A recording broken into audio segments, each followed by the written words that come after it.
So yeah, we're going to play a bit of the junkyard scene. Yes, So in it's we love the junkyard scene because a lot of different elements, but the first one I think is the environment. I think the environment artists have made something incredible here. For Life is Strange, we really wanted to have a stylized rendering. We didn't want it to be realistic, or so every texture has been hand painted to give this impressionistic feeling.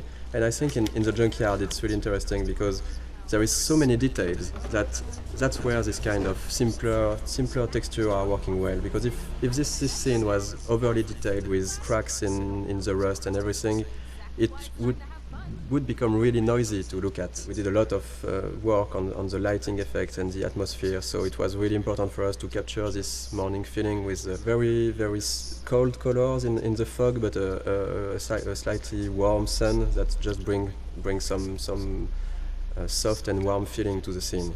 This scene is also a good example of what we want to do in terms of environmental storytelling. We've got a lot of different objects who are there and who has their own story. And Okay, let's do this. Can you find 5 bottles while I prep the shooting range? Beer and guns? Nice combo. You can handle it. Now go find us 5 bottles. this is one of the pretty best please. puzzles of the game, I think. Yeah, I think it is. I think it's mostly the final bottle that was really hard to find, and we did a mistake on it because it was maybe too well hidden.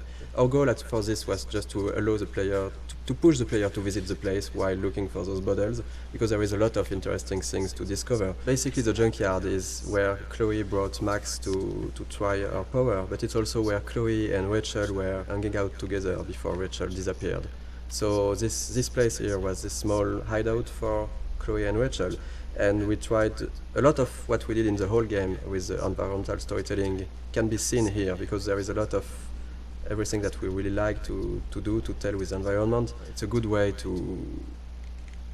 of course, to show more to the player. So it's also to give rewards to the player who want to know more about the characters and who is curious.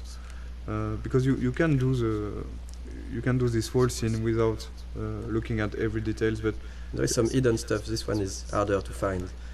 I think that not every player find it.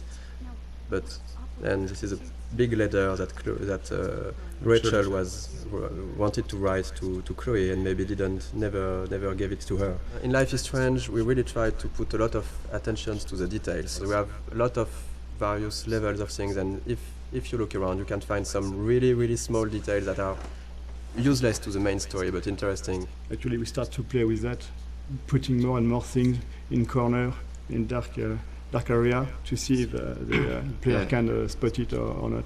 And usually they did.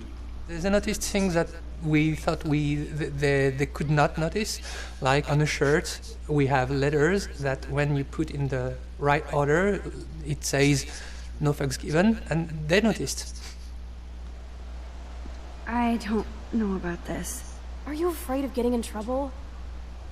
Oh, boo-hoo, Max is afraid. I know you can handle this, and I'm here to guide you. Make me proud, sister.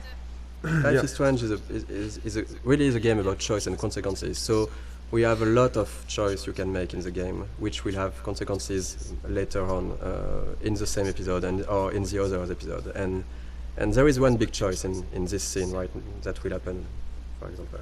Yeah, the idea for each choice is really to have not easy choice to take, even if it's not life or and death choice, like you could have in other game, or it's more everyday life choices. The important is really to make your own and to decide to live with it. So that's why with the max power, it's of course more difficult, because you can try a choice, you're not sure, you're going to rewind and you're going to make the other one, but the important is if you want to continue and to move on, you have to keep on one and live with the consequence. So this is in this choice in particular.